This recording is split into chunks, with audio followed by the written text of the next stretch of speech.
وفاقی حکومت نے سونے کی درآمد اور برآمد پر عائد پابندی ختم کر دی ہے۔ وفاقی کابینہ کی منظوری کے بعد وزارت تجارت نے سونے کی درآمد و برآمد پر عائد پابندی ختم کرنے کا نوٹیفیکیشن بھی جاری کر دیا ہے، اور نوٹیفیکیشن کے مطابق سونے کی عالمی تجارت سے متعلق معطل شدہ ایس آر او بحال کر دیا گیا ہے، اور نوٹیفیکیشن میں بتایا گیا کہ وفاقی حکومت نے قیمتی دھاتوں اور زیورات کی درآمد و برآمد سے متعلق کچھ ترامیم بھی کی ہیں،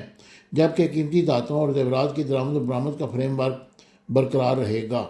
فریم ورک شفافیت اور خود کار نظام میں بہتری کے ساتھ جاری رہے گا۔ اس سال مئی میں سونے کے ایکسپورٹ اور امپورٹ پر پابندی عائد کر دی تھی،